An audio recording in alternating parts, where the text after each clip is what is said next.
Hey guys, and welcome back to another episode of Cassi Callie Creative Cave. I'm Callie. That's this week's name. I'm Cassie, and we're still looking for suggestions for a name, but I like that one so far. Well, today we're going to talk to you about math centers or rotations and why you should totally do them. Yeah, we love math stations. So, why math stations? Do they even work? Yeah, and I love math stations, actually. I feel as though that they are such a great way to just have time in the classroom for kids to get up, move around, do independent work, take a break from academic learning, things like that. Yeah, and that's the perfect time to kind of trick kids into thinking they're learning while they're having fun. They think it's a game, but we know that they're learning. But a lot of teachers think that math centers is something for little kids, for kindergartners or second graders. But math stations definitely have their place in upper elementary school as well. And that leads us to do they tell you how they work? Yeah, and we just said they do work. So how do they work? Yeah, so to get the best out of your time and your math stations, you can't really just jump right into it. It does take some preparation, and as you're preparing to start your math stations, there are two things that you really need to think about, and that is, do you have expectations for your math station set up? And that includes expectations for your students as well as yourself. Yeah. So having a plan. So having a plan, meaning expectations, you have to know that they are going to work, and you have to expect that they're going to work. And whenever you expect that they're going to work, it's going to work for not only you, but also for the kid. But it's only going to work if you have the right procedures and, the right plan and action. Mm-hmm. So using your time to kind of create that plan of action is also going to help you with those expectations. So if you know you're going to have a certain amount of time for stations, then you have to expect that your students will move from one station to the next in an orderly way. You have to expect that they're going to go to their math game and they're actually going to play it right so that they're learning the math. So all of those things come into play, and also the expectations on yourself. Yeah, so I'd say, going off of that, really take the time to, it's kind of like planning a lesson. I mean, it is a part of your lesson. Stations are a part of your lessons. So think about how you want to set up your stations, if it's going to be weekly, daily, monthly. I would suggest to not just jump in a day and say, I'm going to do all of this.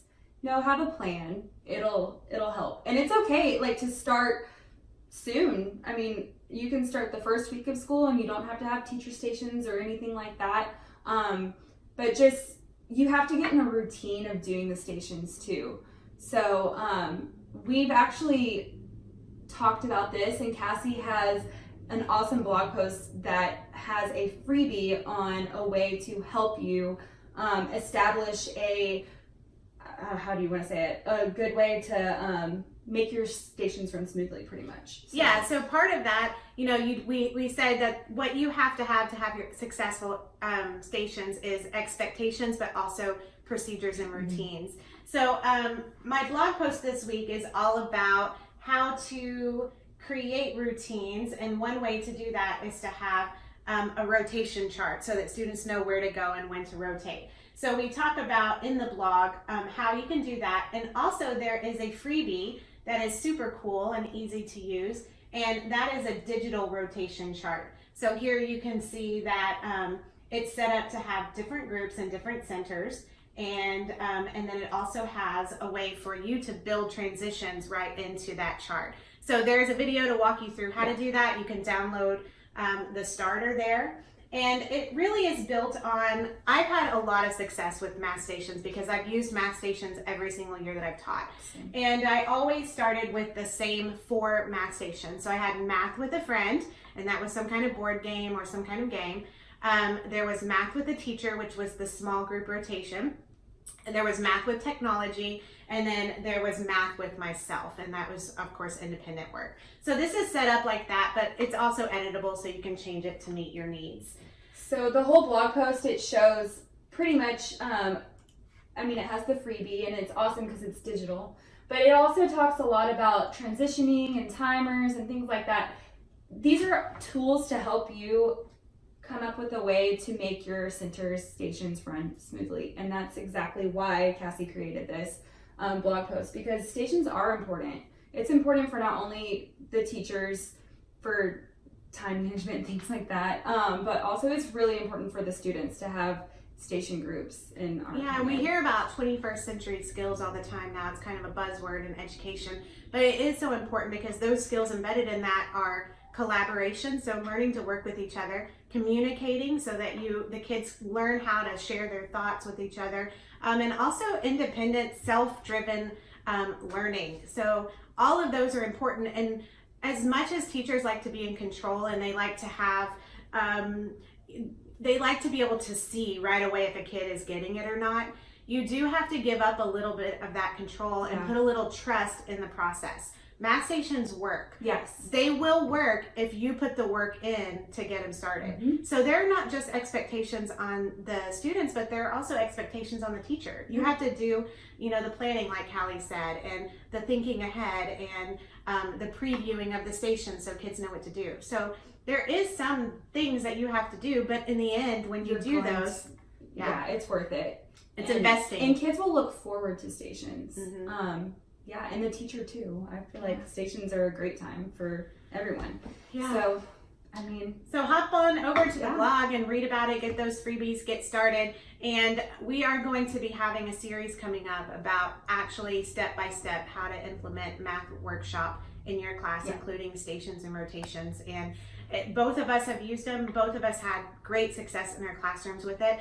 So we're not just saying this, we honestly believe that it works, and we've seen it work. I feel as though this is a great starter to those of you that ever feel defeated by stations or have tried it and you're like, oh, it just didn't work for me. If you go and you read this and just, I don't know, I feel as though Cassie took the time to write this because she knows that they do work, and I feel as though they can work for you. So just take the time if you get the chance. If you're ever feeling like, I want to do stations, but I don't know where to start, or I don't know how to get them moving. I'm struggling. This is a great starter. And like she said, we will have another video series of us talking about how to set up math workshops in specific and more step-by-step way.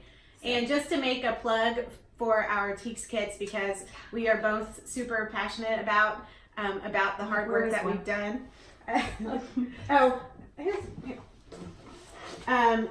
Basically, that is one of our things, but basically, if you are feeling overwhelmed because there is a lot to do, you can check out our TEaCH kits. They were designed to work with the math workshop and the 4 stations that I mentioned earlier. Math with a friend, math with yourself, math with a teacher. I was going to just say that there's games in here that are easy to follow, and there's teacher stations, digital, this TEaCH kit practice. Literally, the motto is, it's everything you need, and it truly is everything you need. Yeah, so people have said that in their comments. It truly is everything you need. So if you are struggling, you do not have to have our stuff to start your math workshops as soon as possible. But if you are struggling and you think that it would help, you can definitely check those out too. Anyways, thanks for listening to us today. And if you have any questions, don't ever hesitate to ask us.